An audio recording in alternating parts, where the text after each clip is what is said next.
Oi pessoal, tudo bem com vocês? Hoje nós iremos estudar sobre as grandes navegações e eu espero que através desse vídeo você possa entender um pouco mais sobre esse grande acontecimento histórico. A gente precisa entender que as grandes navegações elas ocorreram no período da Idade Moderna. Nesse período surgiram muitas inovações no meio das navegações e essas invenções elas ajudaram bastante para que os portugueses e espanhóis conseguissem desbravar o Oceano Atlântico e conquistar terras até então desconhecidas, como a América. A gente precisa perceber também que nesse período as pessoas elas ainda traziam para a Idade Moderna algumas características da Idade Antiga, como por exemplo as crenças mitológicas. A esse respeito, muitas pessoas da Europa, principalmente os navegadores, acreditavam que o Oceano Atlântico era repleto de criaturas marinhas, monstros que poderiam destruir facilmente o navio. Isso causava um certo medo e receio a esses navegadores em navegar em mar aberto. Porém, tudo isso começa a mudar quando os navegadores começam a se lançar em alto mar através das suas novas embarcações e tecnologias.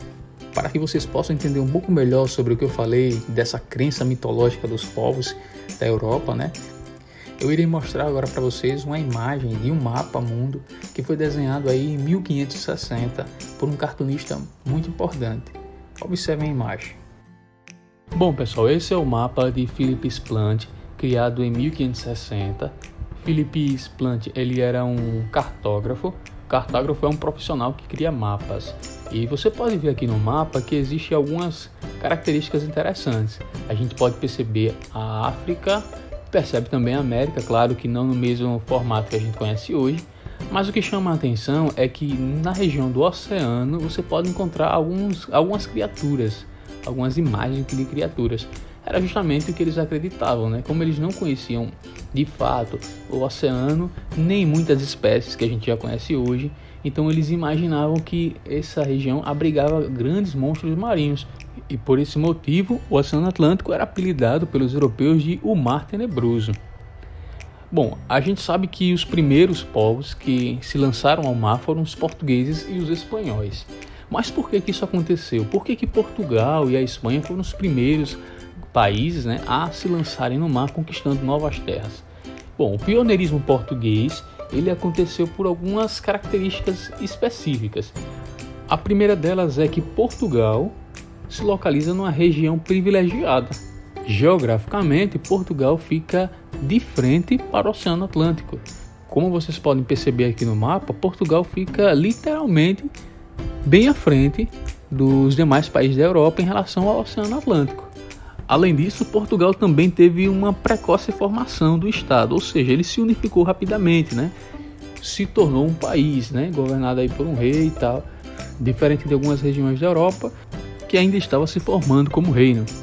Outra característica importante que fez com que Portugal se tornasse o pioneiro nas grandes navegações é que as navegações portuguesas ganharam o apoio da monarquia, o rei, da burguesia, os ricos comerciantes e da Igreja Católica naquela época. Outra característica interessante é que os portugueses eles haviam herdado um conhecimento tecnológico dos árabes, então eles começaram a desenvolver instrumentos importantes como a bússola, o astrolábio e também conhecimentos específicos e científicos sobre a navegação, a astronomia e a cartografia. Então, pessoal, como eu já havia falado, o objetivo dos portugueses e espanhóis era buscar novas rotas comerciais no Oriente, em especial aí na Índia, porque eles estavam tendo que comprar produtos já revendidos pelos árabes que ocupavam aquelas regiões ali próximas à Índia, E como eles não tinham como atravessar pelo território árabe, eles acabavam tendo que comprar desses árabes os produtos que eles já adquiriam lá no Oriente e eles acabavam vendendo por um preço bem mais caro. Para poder não gastar tanto com essa compra de produtos que vinham do Oriente pelos árabes, os portugueses e os espanhóis começaram a buscar novas rotas comerciais até chegar ao Oriente.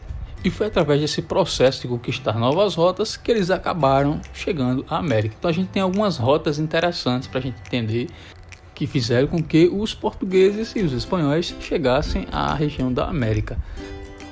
A primeira rota de viagem ela sai ali mais ou menos perto de Ceuta e vai contornando aí a região da África pelo Oceano Atlântico chegando ao Cabo das Tormentas, no sul da África.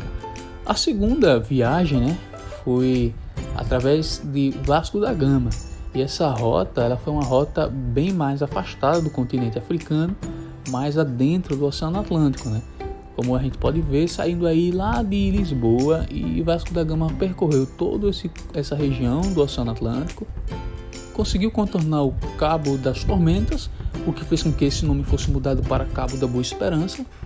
Essa região era uma região muito complicada de se atravessar, por conta das correntezas, mas Vasco da Gama conseguiu pela primeira vez atravessar, e por isso esse nome de Cabo das Tormentas foi mudado para Cabo da Boa Esperança. Vasco da Gama conseguiu conquistar o seu objetivo, que era chegar na Índia, em Calicut.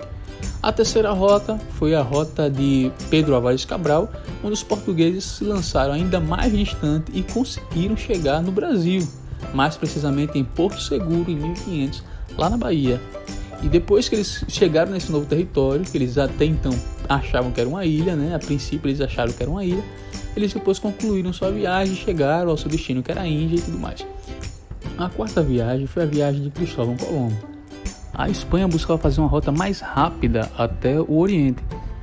Por esse motivo, a expedição de Cristóvão Colombo se lançou ao mar buscando traçar uma trajetória reta até chegar ao Oriente. Eles acabaram se deparando com uma enorme faixa de terra, que seria a América Central.